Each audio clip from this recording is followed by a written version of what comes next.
तीन तरह का बेलपत्र का वृक्ष होता है, बहुत सावधानी से सुनिएगा। नवग्रह शिव महापुराण कथा, हैदराबाद को। एक बेलपत्री का वृक्ष आप खड़े होना आपके घुटने तक होगा, एक बेलपत्री का वृक्ष आपके कंधे तक होगा, एक बेलपत्री का वृक्ष आपके सिर से ऊंचा होगा। गौरी, कात्यायनी और महालक्ष्मी, तीन बेलपत्री के वृक्ष की अवस्था रहती है। कौन से बेलपत्री के वृक्ष से पत्तियों को तोड़ा जाता है? जम के बोलो जरा, कौन से बेलपत्री के वृक्ष से पत्तियों को लिया जाता है? गौरी से? बोलो जरा। नहीं। कात्यायनी से? नहीं। बेलपत्री की पत्तियों को लिया जाता है महालक्ष्मी से। किससे लिया जाता है? महालक्ष्मी से, जो तुम्हारे सिर से ऊपर हो, जिसकी छाया तुम पर पड़ रही हो। ऐसा वृक्ष बड़ा वृक्ष होना चाहिए, जिससे पत्ती को लेकर जब हम शंकर भगवान को समर्पित करते हैं तो लक्ष्मी को जब हम लेकर आते हैं और भगवान शंकर को जब देते हैं और उस पत्ती को हम वापिस जब उठाते हैं तो भगवान महालक्ष्मी को अपने घर में प्रदान कर देता है। ऐसी वृक्ष से पत्तियों को लेना चाहिए। पर आज के जमाने में लोग इतने समझदार हो गए, बड़े वृक्ष से कौन पत्ती तोड़ने जाए, छोटे छोटे वृक्ष लगे, उन छोटे से वृक्ष में से पत्ती तोड़ ली, छोटी सी पत्ती तोड़ ली। अरे शास्त्र कहता है, यहां तक वर्णन करता है शास्त्र, अगर आपके घर में तुलसी का पौधा छोटा है तो वो कुमार अवस्था का होगा। वो तुलसी का पौधा जब घेर घमोर हो जाता है तब अखंड सौभाग्य को देने वाला हो जाता है। उसमें से पत्तियों को उतारा जा सकता है, उसमें से आप कोकल को उतार सकते हो, उसमें से पत्ती को आप उतार सकते हो। उसी तरह बेलपत्री के वृक्ष में भी जो वृक्ष लक्ष्मी महालक्ष्मी का तुल्य हो, उसमें से आप बेलपत्र को उतार सकते हो। छोटे छोटे वृक्ष की पत्ती को तोड़ना ये उसमें का है जैसे छोटी अवस्था की कन्या के साथ में अपशब्द कहना, ताने देना या उसको आड़ा टेढ़ा कह देना।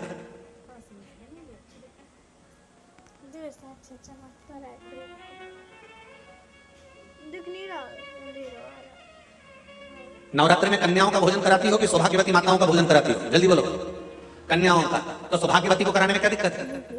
नवरात्र में सौभाग्यवती को भोजन कराने में क्या दिक्कत है?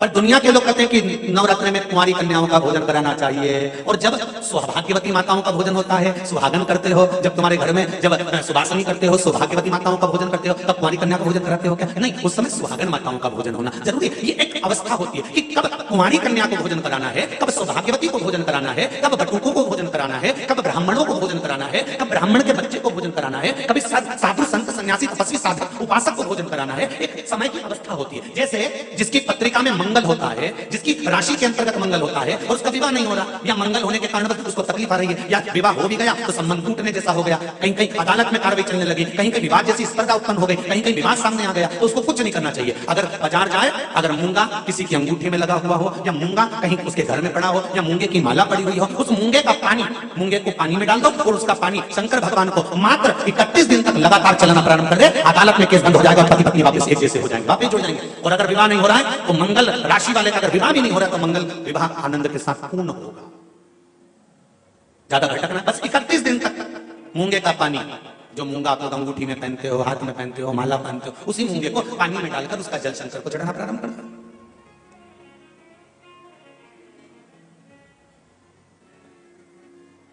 मूंगे के शिवलिंग का निर्माण किस देवता ने करा था?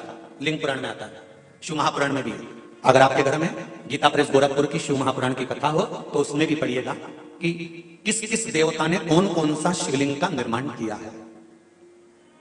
मूंगे के शिवलिंग का निर्माण सर्पों ने करा था।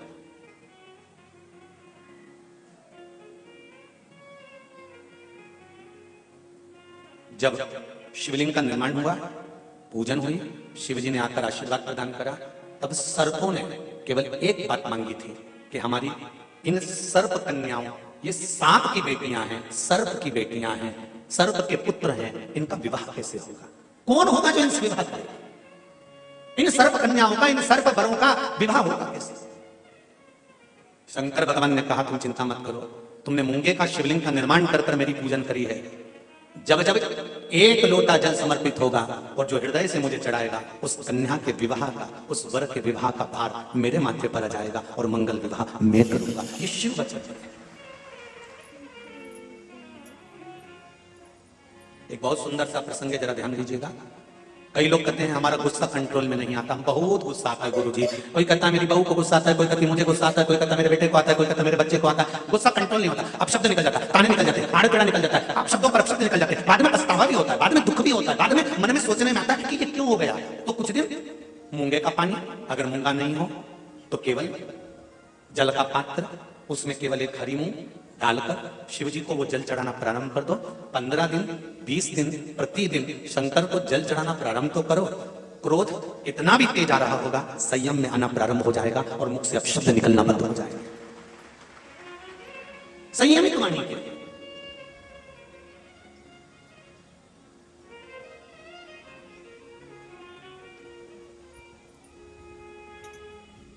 केवल शंकर भगवान की आराधना किस रूप में करना है, कैसे करना है, किस तरह से करना है, शंकर भगवान की पूजन किस रूप में करना है, किस तरह से करना है, हमको शिव महापुराण के माध्यम से ये सीखना है। क्यों? क्योंकि हम बहुत सी गलतियां करते हैं साहब। जरा जरा सी बात में अदालत में केस पहुंच जाता है, जरा जरा सी बात में पति पत्नी अलग हो जाते हैं, जरा जरा सी बात में भाई भाई अलग हो जाते हैं। कारण क्या है?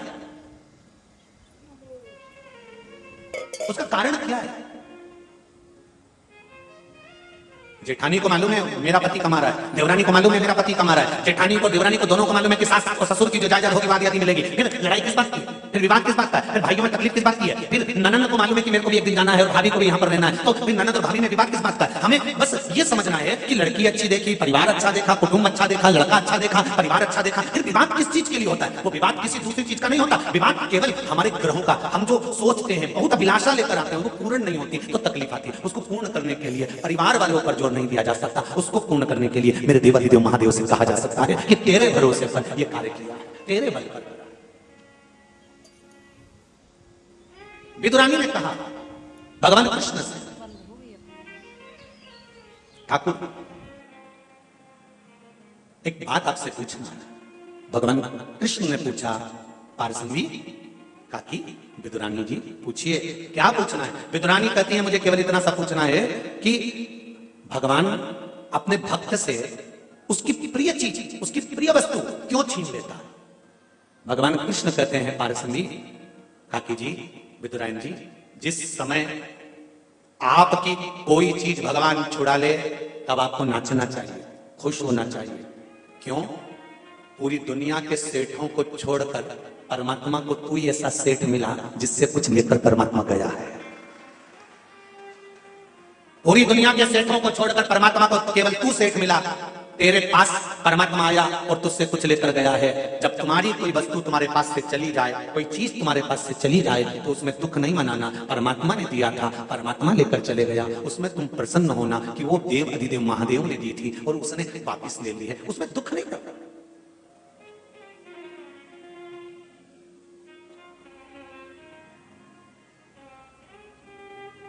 जब कोई मरता है ना तो घर के लोग रोते हैं, इनको कोई रुलाता है? अरे बोलो तो सही भाई, शादी में महिला संगीत में डांस करना है, नाचना है, तो उसकी तो प्रैक्टिस करना पड़ती है 15 दिन पहले।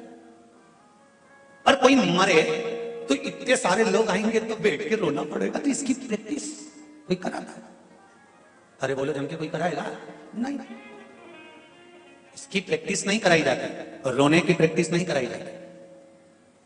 पार्वती जी ने शिव जी से पूछा कि ये मरने के बाद परिवार वाले क्यों रोते हैं? शंकर भगवान ने कहा ये मरने के बाद परिवार वाले व्यक्ति के लिए नहीं रोते, वो इसलिए रोते हैं कि इतना भरा पूरा मेहनत कर कर कर चले गया, सब जोड़ कर छोड़ कर चले गया, जिंदगी के सुख के दिन आए थे और तो रोटी सुख से नहीं खा सका, पूरी जिंदगी कमा कमा कमा कमा, आखिरी में छोड़ा गया और फोटो पे प्लास्टिक के फूल की माला चढ़ गई।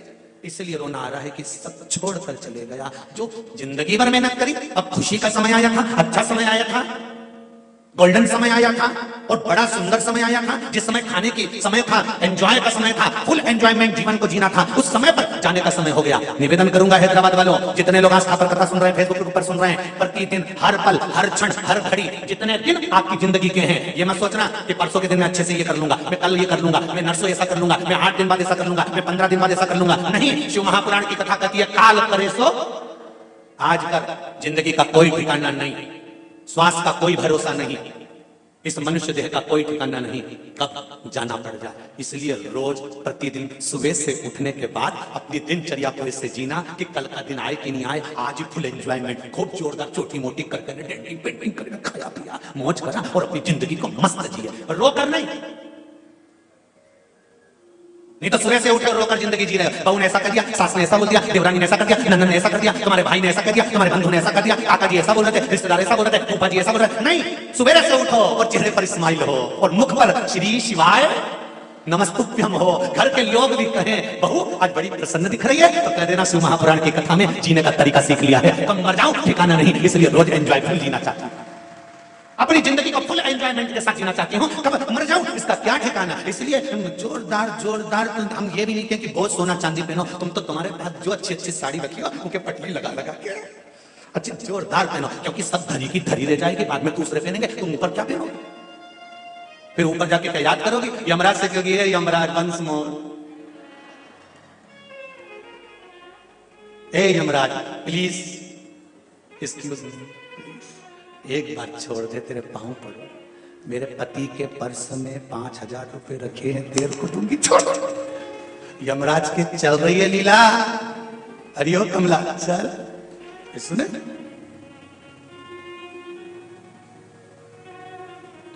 एक पत्नी पड़ोस में गई और अपने पड़ोसन के पास जाके बैठ गई। पड़ोसन ने कहा तेरा मुंह क्यों उदास है?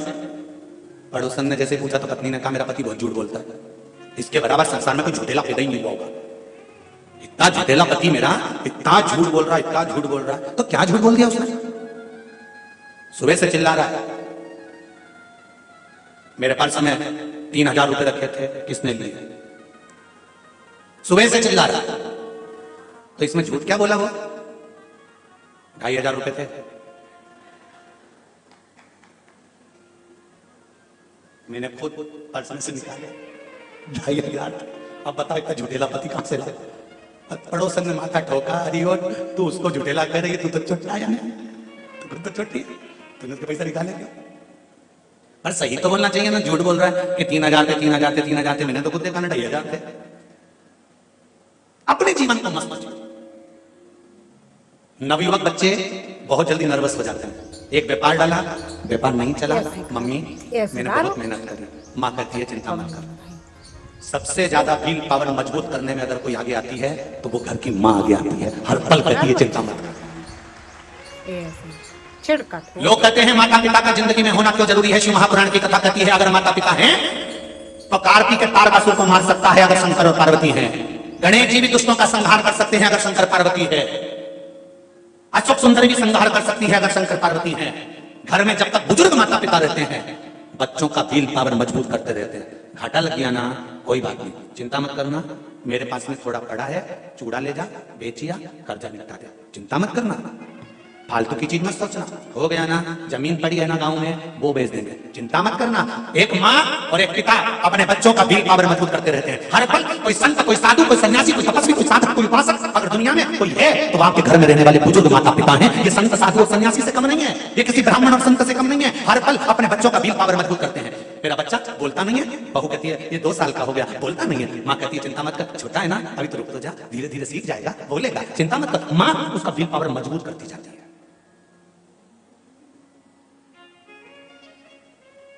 क्या चिंता करना? अब सौंप दिया इस जीवन का सब भार तुम्हारे हाथों में, हे हार तुम्हारे हाथों में और जीत तुम्हारे। प्रतिदिन अपनी जिंदगी को भगवान शंकर की कथा कर रही है, भगवान कृष्ण विदुरानी जी से कह रहे हैं, संबीत से कह रहे हैं, काकी मां ध्यान रखना, प्रतिदिन अपनी जिंदगी का ऐसा जीना कि ये जीवन फिर आए कि ना आए, खूब खुश होकर एंजॉयफुल जीवन जियो। 1 लोटा पानी शंकर को चढ़ा दो, 3 बार ताली बजा दो, बम बम भोले बोल दो, श्री शिवाय नमस्तुभ्यम बोल दो। ये वो मंत्र है शिव महापुराण का, ये मूल मंत्र है शिव महापुराण का। हॉस्पिटल में भी अगर कहीं का पड़ा है और मंत्र का जाप कोई कर रहा है तो उस मंत्र का फल तुरंत देखे, पत्र में आया।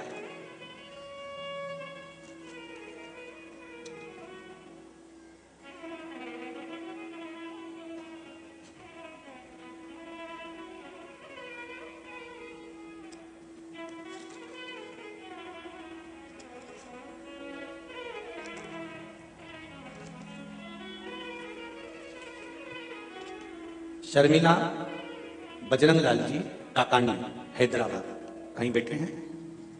हाथ उठाइएगा। शर्मिला बजरंग लाल जी काकानी हैदराबाद, कहीं बैठे हो? हाथ लाइएगा, दोनों हाथ लाओ। हर हर महादेव। आपने पत्र में लिखा है दीदी, पहले तो धन्यवाद दूंगा कि आप लोग दिल से पत्र लिख रहे हो, और बाबा देवादिदेव महादेव ने जो आप पर कृपा करी है उसका पूरा आनंद आपने पत्र के माध्यम से लिखा। जोरदार ताली बजाओ, बहुत बहुत साधुवाद। श्री शिवाय नमस्तुभ्यम, प्रणाम। पशुपतिनाथ व्रत के महिमा का और एक लोटा जल, इन सप्ताह में क्या वर्णन करूं? आपने जो जो उपाय बताया मैंने किया। इन सप्ताह में क्या क्या वर्णन करूं गुरुदेव? 3 साल पहले मेरे पति बजरंग लाल जी की तबीयत बहुत खराब हो गई थी। हार्ट का प्रॉब्लम, शुगर, बीपी। डॉक्टर ने कहा था बाईपास कराना पड़ेगा। शुगर 500 थी, बीपी 200 रहती थी। हमारे भाई साहब जी, जेठ जी ने कहा आप शिव महापुराण की कथा सुनो। फिर हमने तब से कथा सुनना प्रारंभ किया और मैंने माला श्री शिवाय नमस्तुभ्यम की जपना प्रारंभ किया। 1 लोटा जल चढ़ाना और फिर पशुपतिनाथ का व्रत किया। फिर 2 महीने के बाद डॉक्टर के पास गए तो डॉक्टर ने कहा टेस्टिंग करवाओ।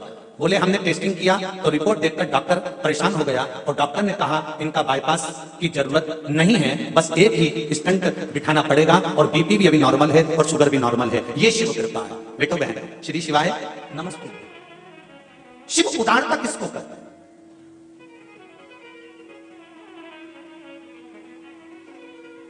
एक बार फिर कहूंगा, शिव महापुराण ना तो भभूति देती है ना बेल देती है। शिव महापुराण ना तंत्र विद्या जानती है ना मंत्र विद्या जानती है। शिव महापुराण इस व्यासपीठ से केवल एक बात जानती है कि शंकर का भजन करो, शिव से कहो। पड़ोसन से कहोगे तो वो अपनी जायदाद का हिस्सा नहीं देगी, सास से कहोगे तो वो सब कुछ दे देगी। शंकर इस मृत्यु लोक का देव है, उससे दिल से कहो, वो दिल से देना प्रारंभ कर देता है। कहो तो उससे। ब्रह्मा ब्रह्म लोक में, भगवान विष्णु वैकुंठ लोक में और मृत्यु लोक का देव है देवाधिदेव महादेव, उससे दिल से कहो। तेरा ही दिया मैंने खाया पिया है, तेरा शुक्रिया है, तेरा शुक्रिया है। अगर भगवान कृपा करता है और हम उसकी कृपा का बखान करते हैं तो भगवान शंकर को भी लगता है कि मैंने किया तो इसने मेरा बखान किया। बहू अच्छा काम करती है ना, सास 4 लोगों में बैठकर कहती है ना कि मेरी बहू ने करा है, तो बहू प्रसन्न होती है। आप लोग जो पत्र लिखकर भेजते हो ना कि शंकर भगवान ने ऐसी कृपा करी और शिव सुनते हैं ना तो शंकर को अच्छा लगता है कि मेरा बखान किया। ये मेरा वर्णन कर रही है, मैंने किया तो कहकर बता रही है। एक नट, कबीरा कहते हैं, एक नट पति पत्नी को दिलाता है तो पत्नी पूरे मोहल्ले में दिखाती है मेरे पति ने दिलाई है, मेरे पति ने दिलाई है। और ये मृत्यु लोक में आने के बाद अगर शंकर भगवान कुछ कृपा कर रहे हैं तो क्यों ना हम उसका गुणगान करें, क्यों ना हम उसका वर्णन करें कि उसने कृपा की, उसने कृपा।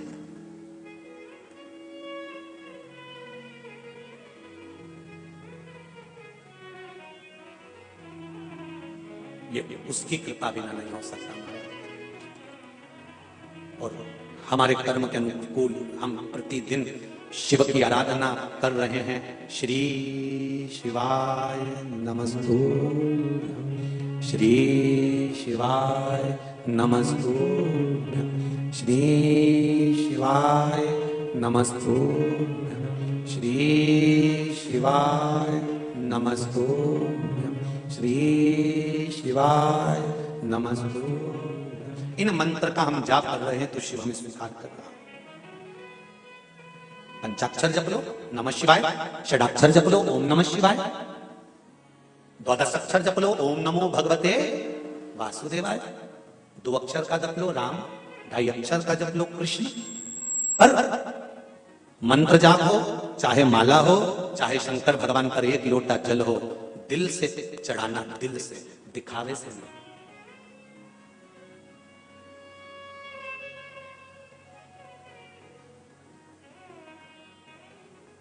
हैदराबाद शहर से कथा स्थल लगभग 15-16 किलोमीटर दूर तो होना चाहिए, क्यों भाई जी इतना तो होगा ना। 15-16 किलोमीटर दूर ये कथा स्थल है।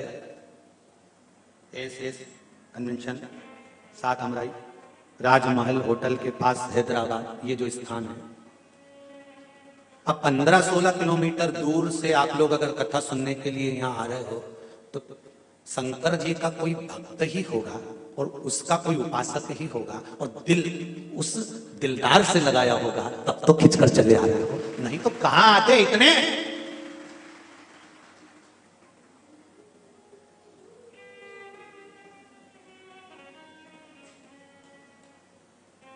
उससे मन लग गया, उससे हृदय लग गया, उससे अपने चित्त वृत्ति को जोड़ा।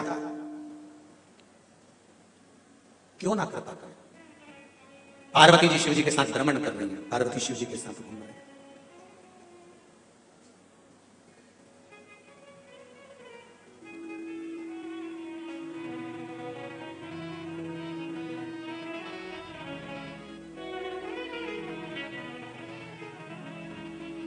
शिव की शरण में आजा हो,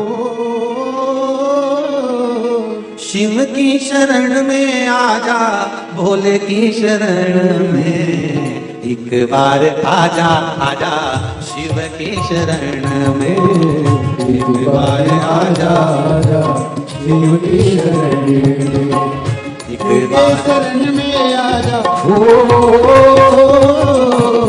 शिव की शरण में आजा, भोले की शरण में एक बार आजा आजा, भोले की शरण में एक बार आजा आजा, भोले की शरण में।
चंद्रमौली चंद्रशेखर भोले त्रिपुरारी है, चंद्रमौली चंद्रशेखर भोले त्रिपुरारी है, त्रिपुरारी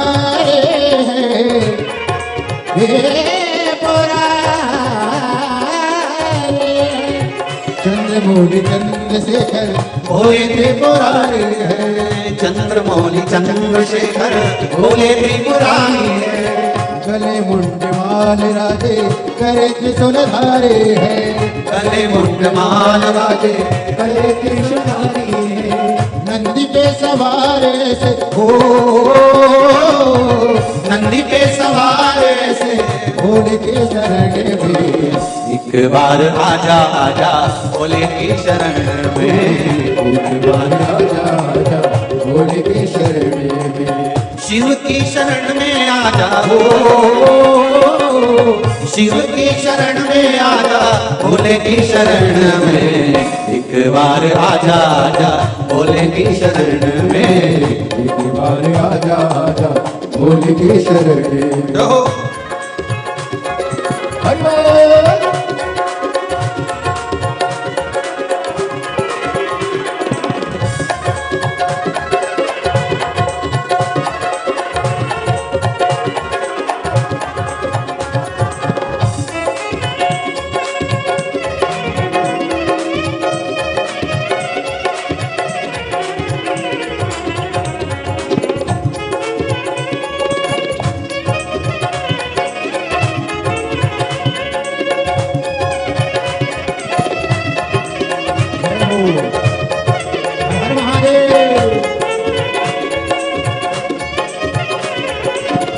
ताली से बजाओ, बड़े भाव से।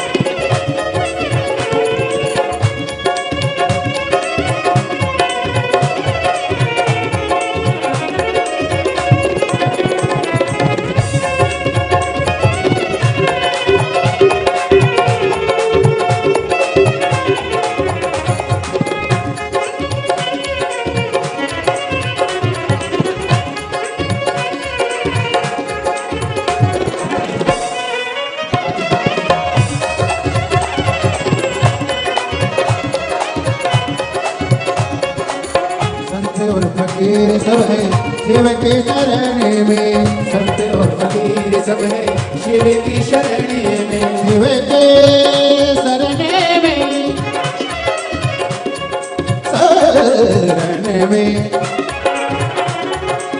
संत और फकीर सब है शिव के शरण में। संत और फकीर सब है शिव की शरण में। अमीर और गरीब सब है शिव के शरण में। अमीर और गरीब सब है शिव की शरण में। देव जी सबको मिलते हो, देव जी सबको मिलते ध्यान धरण में। एक बार आजा आजा शिव की शरण में। एक बार आजा आजा शिव की शरण में। भोले की शरण में आजा हो, भोले की शरण में आजा शिव की शरण में। एक बार आजा आजा भोले की शरण में। एक बार आजा आजा भोले की शरण में। ओ एक बार आजा आजा भोले की शरण में। एक बार आजा आजा भोले की शरण में। ओ एक बार आजा आजा भोले की शरण में। एक बार आजा आजा भोले की शरण में। एक बार आजा आजा भोले की शरण में। एक बार आजा आजा भोले की शरण में। भार भार भगवान शिव की कथा कर रहे हैं। एक बार आजा आजा शिव की शरण में। संत और फकीर सब हैं शिव की शरण में। अमीर और गरीब सब हैं शिव की शरण में।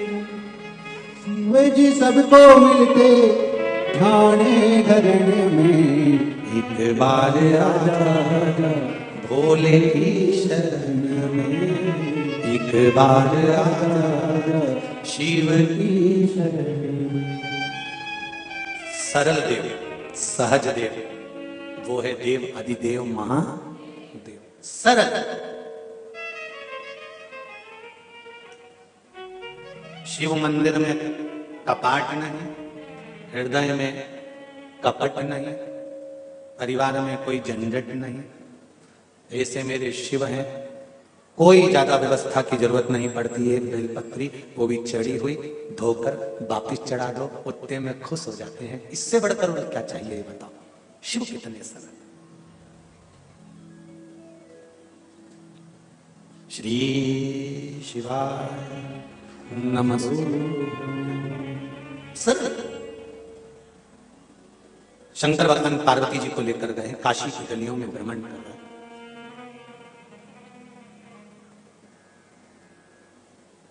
घूमते हुए काशी की गलियों में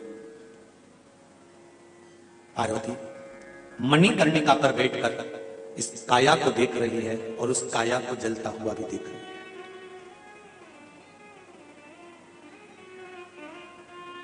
40 साल, 50 साल, 60 साल, 70 साल, 80 साल, 90 साल, 100 साल, एक दिन तो उस परमात्मा के सामने मिलना तो होगा ही, जाना तो होगा, मिलन तो होगा ना। तो क्यों रोकर जिंदगी निकाले। पार्वती जी शंकर जी से पूछ रही हैं, शंभो बाबा मृत्यु लोक में जन्म लेना है, जाना है, ये साधारण सा प्रश्न। सरल भक्ति का तरीका बता दो जिससे आपका धाम मिल जाए, आप मिल जाएं, ऐसी सरल भक्ति बता दो। शंकर जी ने कहा सबसे सरल भक्ति एक ही है पार्वती, सबसे सरल। जीवन में निष्कपट भाव से किसी के काम आ जाना। एक बहुत पहले भजन चलता था, शायद आप लोगों ने सुना होगा, कभी प्यासे को पानी पिलाया नहीं, बादू अमृत पिलाने से क्या फायदा, कभी गिरते हुए उठाया नहीं, बाद आंसू बहाने से क्या फायदा। सरल भक्ति है कलयुग केवल नाम आधारा, सुमर सुमर नर उतरहि सरल भक्ति है मेरा नाम जप कर, निष्कपट भाव से किसी के काम आ जाना, किसी की सेवा में तल्लीन हो जाना, बिना मांगे, बिना कुछ प्राप्ति के।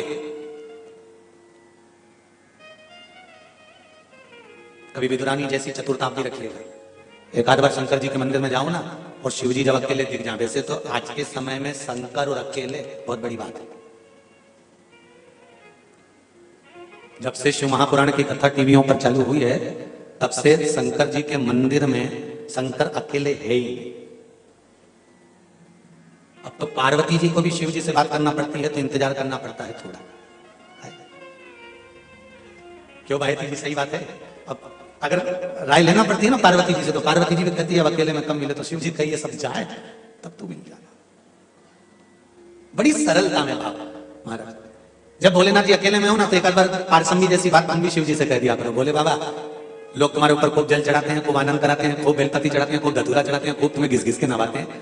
अब एक आध दिन एक काम करो, मेरे साथ मेरे घर चलो, बहुत दिन हो गए हैं, मेरे घर में रहना, आनंद पाना। जब दिल से कहोगे, और चलते चलते कहने के बाद आप नंदीश्वर से भी कह दो, नंदी को भी जाकर कह दो कि शाम को जब भ्रमण पर बाबा निकले तो मेरे घर पर थोड़ी देर रुक जाना, अंदर प्रवेश कराना, एक आध दो दिन आराम करना, फिर चले जाना, उसमें क्या दिया। निष्कपट भाव से जो सेवा का प्रकल्प है वो जीवन का सुख है, उसमें परमात्मा की प्राप्ति है। मत जाओ किसी तीर्थ में, घर में अगर बूढ़े माँ बाप हैं तो उनकी सेवा कर लेना ही बद्रीनाथ और केदारनाथ के बराबर है। उनकी सेवा कर लेना ही बहुत है।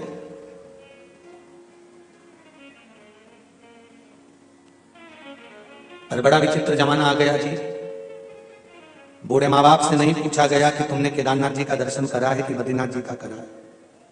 पत्नी से जरूर पूछ लिया, तू कभी गई थी? मैं छोटी थी जब पापा के साथ गई थी। हम दोस्त लोग जा रहे हैं तो पत्नी बोली मैं भी चलूंगी। तू तो पहले हो आई? नहीं मैं तो चलूंगी। गई, दर्शन भी किया। एक बार दिल से आप हमसे भी कर सकते थे, घर के बुजुर्गों से, कहा इनका स्वास्थ्य ठीक नहीं रहता, इनको कहां लेकर डोलेंगे, कहां लेकर जाएंगे। मत ऊपर लेकर जाना, केदारनाथ और बद्रीनाथ तक, हरिद्वार की पौड़ी तक तो ले जा सकते थे। पापा मम्मी के लिए 2 लोग छोड़ देते हरिद्वार को, हम दर्शन कर कर आते हैं। आप ऊपर जाएंगे, ठंडक पड़ रही है, घोड़े पर बैठ पाए ना बैठ पाए, दर्शन कर पाए ना कर पाए, श्वास चलती है, तकलीफ होती है, इसलिए नीचे ही दर्शन। और अगर हरिद्वार तक भी नहीं जा रहे तो पिताजी और माताजी से इतना तो कह सकते हो कि आप घर में रहना, शिव की आराधना करना, भगवान की भक्ति करना, और आशीर्वाद दो कि हमारी यात्रा मंगलमय हो, क्योंकि आपके आशीर्वाद के बिना ना तो बद्रीनाथ मिलेंगे ना केदारनाथ मिलेंगे। तुम्हारे आशीर्वाद के बिना ना तो मुझे बद्रीनाथ मिलने वाले हैं ना केदारनाथ मिलने वाले हैं।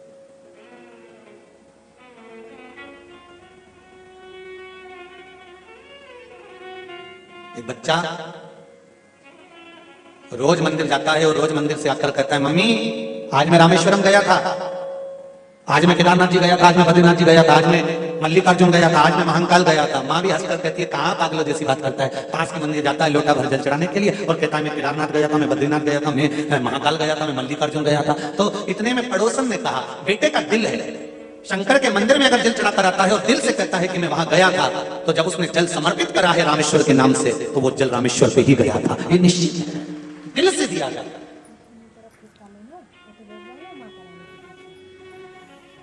नवग्रह में से एक ग्रह है मंगल, जिसकी उत्पत्ति, जिसका जन्म शंकर भगवान के ही शरीर के पसीने से हुआ है।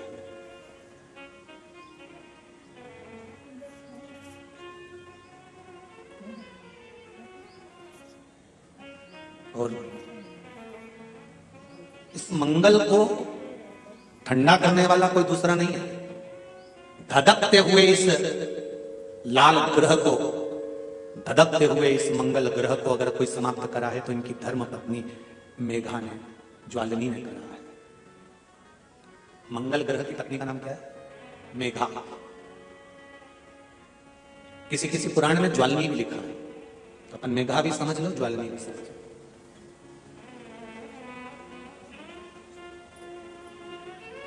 बहुत क्रोध है, बहुत क्रोध मंगल,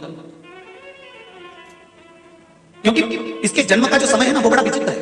मंगल के जन्म का जो समय है वो बड़ा विचित्र है। जिस समय पर अंधकासुर बड़ा उपद्रव मचा दिया, जिस समय पर अंधकासुर ने बड़ा उपद्रव मचाया, बहुत उपद्रव मचाया,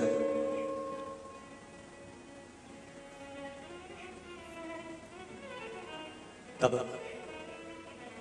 अंधकासुर का उपद्रव देखा नहीं गया और अंधकासुर जब उपद्रव मचाने में तल्लीन हो गया, सब देवताओं को नष्ट करने लगा, हर तरह से उपद्रव मचाने लगा। उसको मालूम पड़ गया कि मेरे पिता हिरण्याक्ष भी चले गए हैं। तब उसको क्रोध आ गया और क्रोध में आने के बाद उसने जब उपद्रव मचाना प्रारंभ करा, उसने जब उपद्रव करना प्रारंभ करा, तब भगवान शंकर तक खबर पहुंच गई, शिव जी तक बात पहुंची कि ये अंधकासुर जो आपके द्वारा जन्मा है। अंधकासुर का जन्म कब हुआ था? भगवान शंकर काशी में बैठे हुए थे, बड़े आनंद के साथ बैठे हुए थे। पार्वती जी पीछे से आ गई, उन्होंने शंकर भगवान के हाथ पर, अपने नेत्रों पर दोनों हस्त कमल रख लिए और जैसे ही हस्त कमल रखे तो शंकर भगवान के नेत्र बंद हो गए। नेत्र बंद होते ही शंकर भगवान के नयन से एक बूंद नीचे गिर गया, अश्रु नीचे गिर गया। उससे एक पुत्र ने जन्म ले लिया जिसका नाम अंधकासुर था।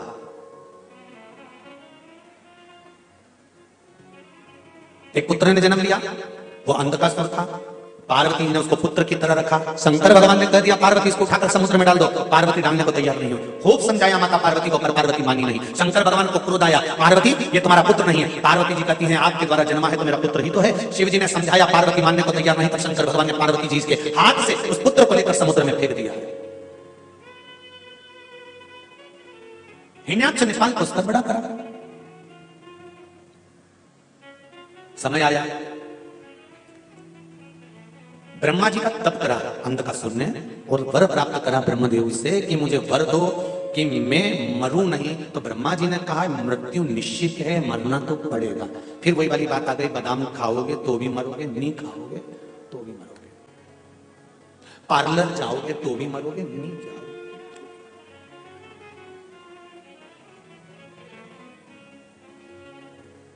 घूमने जाओगे तो भी मरोगे, नहीं जाओगे। ऐसे बहुत सारे लोग मिलते हैं जो कहते हैं हम बद्रीनाथ गए। अब केदार जी गया था कि बद्री जी गया था? वहां से लिखी हुई तारीख, तिथि, दिन, पल, घड़ी, समय, नक्षत्र, जब तुम पैदा हुए माता के गर्भ से, इस नाभि की जब नाल माता के गर्भ से कटी, बस नाल कटी थी और बंधी थी, उतने बंधन में तेरी मौत की तारीख, तिथि, पल, घड़ी सब लिख दिया गया था कि इतनी तारीख को, इतनी बजे, इतनी घड़ी, इतने पल पर मरेगा। निश्चित हो गया। कोरोना जैसी महामारी आई, कई बुजुर्ग की बुजुर्ग तो घर में बैठे रहे और जवान की जवान निकल नहीं। कई एक्सीडेंट तो आपने भी देखे होंगे, परिवार में 10 लोग जा रहे हैं, उसमें से कई लोग चले जाते हैं और कोई छोटा सा बच्चा जिसमें जान ही जरा सी हो वो बच जाता है। कई एक्सीडेंट पढ़ना आपको इससे मिलेंगे। क्यों? जो लिख दिया उसको कोई टाल नहीं सकता।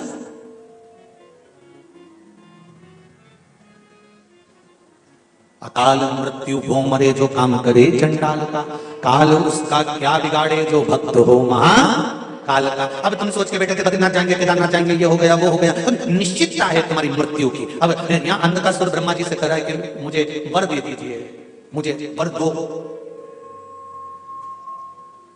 मुझे वर प्रदान करो कि मेरी मृत्यु ना हो। मरना तो है तो वर दो। जिस दिन मैं अपनी माता को गलत दृष्टि से देखूंगा उसी दिन मेरे प्राण छूटना चाहिए। तथास्तु, मेरे नेत्र दे दीजिए क्योंकि मैं अंधकासुर अंधा हूं। तथास्तु, वर मिल गया, प्राप्त हो गया। और समय आया, सूचना मिली कि इंद्र हार गया है अंधकासुर से, अंधकासुर माता पार्वती को पाने के लिए आया है।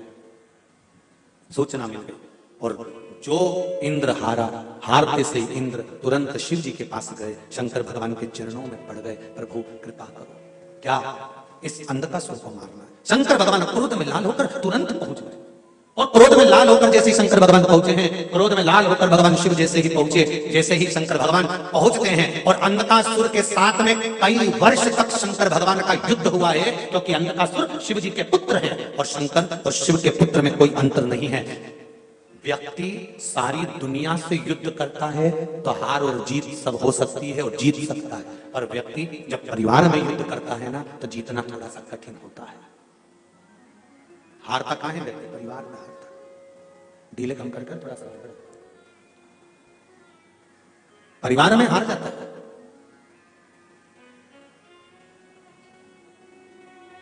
अभी आपको कथा में कहा मंगल ग्रह को अगर कोई शांत कर सकता है तो उनकी धर्मपत्नी मेघा और ज्वालनी, ये ग्रह को हमने कई बार देखा है। जो ज्यादा ज्यादा बहुत सूरमा बनते हैं ना, बहुत ज्यादा, जब इनका ब्याह हो जाता है ना तो इनका जब सूरमापन है ना,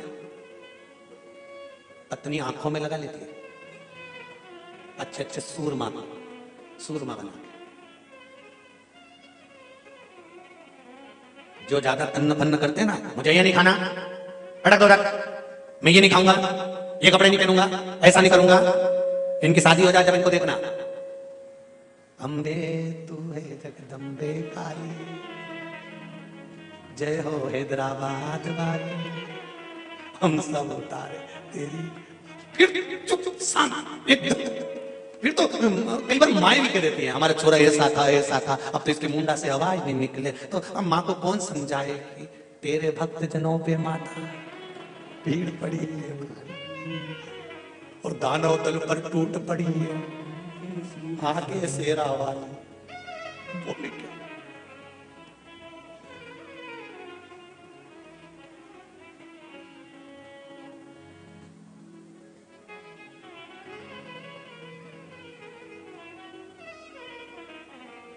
जय हो प्रभु, धन्य है।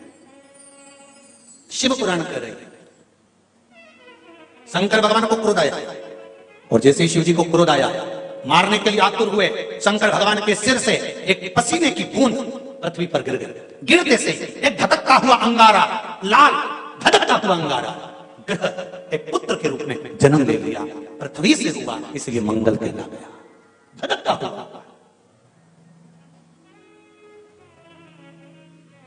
पर अंधकासुर अभी नहीं मरा, अंधकासुर की मृत्यु अभी नहीं हुई है। हर हर महा, अंधकासुर की मृत्यु अभी नहीं हुई। धड़कता हुए अंगारे के रूप में मंगल ग्रह प्रकट हो गए, जन्म ले लिए। पार्वती जी ने पूछा ये कौन है? शिव जी कहते हैं ये मेरे पुत्र के तुल्य है, क्योंकि मेरे शरीर के पसीने से उत्पन्न हुआ है, मेरे मस्तक के पसीने से पृथ्वी पर गिरने के कारण ये उत्पन्न हुआ है। इसका नाम मंगल होगा, ये ग्रह मंडल में रहेगा, देवताओं के रूप में पूजा जाएगा, पर मेरे क्रोध के कारण उत्पन्न हुआ है, इसलिए इसका ग्रह थोड़ा सा क्रूर होगा।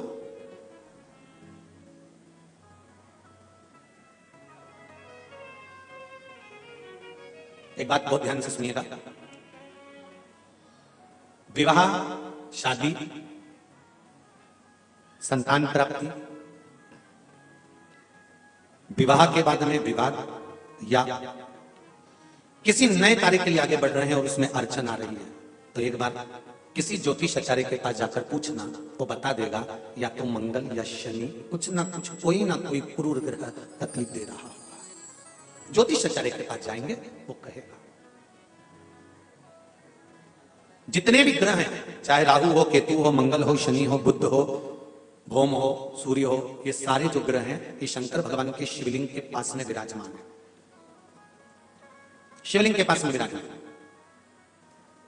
कभी मौका मिल जाए, विवाह शादी में देरी हो रही हो, या कोई नया कार्य चालू कर रहे हो उसमें देरी हो रही हो, या कोई सर्विस के लिए, नौकरी के लिए जा रहे हो और वो कार्य नहीं हो रहा हो, तो एक धतूरा, केवल एक धतूरा, उस धतूरे को फोड़कर उसके अंदर का फल निकालकर उस फल को शिवलिंग पर चढ़ाकर एक लोटा जल शंकर भगवान को समर्पित कर कर।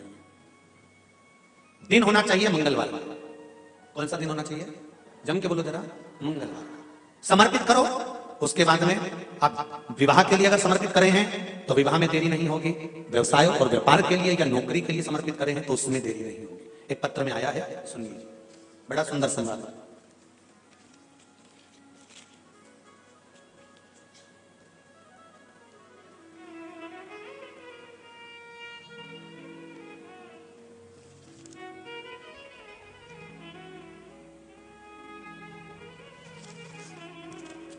Shri D Sarika D Shankar संगार Reddy Telangana. कहीं बैठे हैं? आप ही हैं? दोनों हाथ हिला दो एक बार। श्री शिवाय नमस्तुभ्यम। आपने पत्र में लिखा है, गुरुजी चरणों को कोटि कोटि प्रणाम। शिव महापुराण की कथा की महिमा क्या क्या बताऊं। शिव पंचायत कथा से हमने, जो शिव पंचायत कथा हुई थी, आप लोगों ने भी टीवी पर श्रवण करी होगी, उस कथा से हमने सुना था। उस समय पर हमने एक बोर डालते समय का उपाय करने से, हमने बोर करवाया और उसमें पानी की मात्रा नहीं थी, तो उपाय करा, बाबा की कृपा से पानी 85 फीट को आ गया। 5 बेलपत्र पानी के तांबे के लोटे का डालकर धतूरे वाला प्रयोग का स्मरण किया और शिव की कृपा से वो जल 85 फीट पर अच्छा मीठा जल प्राप्त हो गया। ये शिव की कृपा है। बैठिए रेड्डी जी, बैठिए। हर हर महादेव। श्री डी सारिका डी शंकर संगार रेड्डी तेलंगाना से। ये शिव की उपासना, ये शंकर की करुणा। आप अगर दिल से कर रहे हैं कोई उपाय, आप भगवान शंकर की आराधना अगर दिल से कर रहे हैं, भगवान शिव की आराधना आप हृदय से कर रहे हैं, तो ये निश्चित है कि शिव दिल से सुनेगा जरूर। तेरा ही दिया मैंने खाया पिया है, तेरा शुक्रिया है, तेरा शुक्रिया है, मुझे भोले बाबा ने बहुत दे दिया है, तेरा शुक्रिया है, तेरा शुक्रिया है। शिव आराधना का फल, शंकर की स्तुति का फल, केवल शिव की आराधना के लिए एक लोटा जल शंकर को राजी करने का सबसे सुंदर तरीका। अंधकासुर मरा नहीं, प्राण छूटे नहीं, फिर युद्ध हुआ। 1000 वर्ष तक अंधकासुर के साथ शंकर भगवान का युद्ध हुआ है।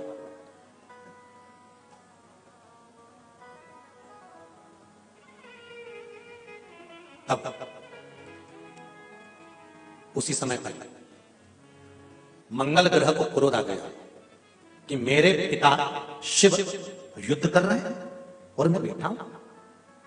शंकर भगवान ने देखा कि अंधकासुर भी एक ऐसा असुर है कि इसके भी अगर शीश कटता है तो रक्त गिरता है, तो रक्त से अंधकासुर का बेटा उत्पन्न हो जाता है।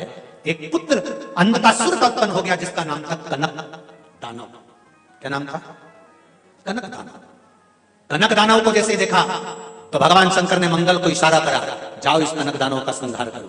कनक दानव का संहार करने के लिए मंगल दौड़ कर गए, धधकते हुए अंगारे की तरह टूट पड़े। कनक मर गया। अंधकासुर को और क्रोध आ गया। जैसे ही अंधकासुर को क्रोध आया, शंकर भगवान ने देखा कि अंधकासुर को 1000 वर्ष हो गए युद्ध करते करते, ये ऐसे मरने वाला नहीं है। पार्वती जी ने कहा, भोलेनाथ अगर आप कृपा करें तो इस अंधकासुर को अब मैं मार सकती हूँ। शंकर जी ने कहा, मेरे होते हुए पार्वती तुम मारोगी, ये श्रेष्ठता नहीं होगा, तुम बैठो मैं तब कर आता हूँ। शंकर भगवान साधना में लीन हो गए। पार्वती की आंख से आंसू बहने लगा कि मैं अकेली, और प्रभु कहकर गए कि तुझे मारना नहीं, भगवान कहकर गए हैं कि तू नहीं मारेगी, अब इस अंधकासुर को मैं कैसे मार सकती हूं? तो क्या करूं? अपनी रक्षा करने के लिए भगवान शंकर के कहने से माता पार्वती ने उसी समय पर सप्तदेव को आमंत्रित करा।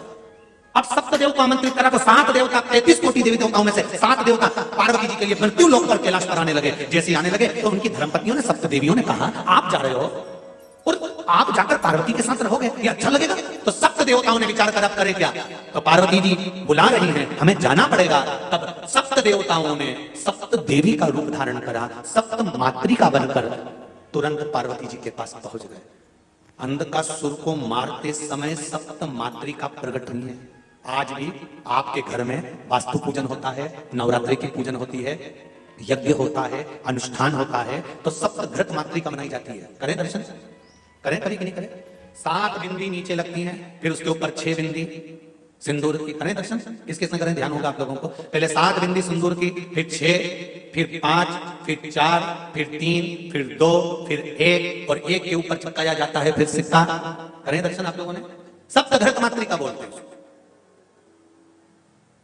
सप्त मातृका।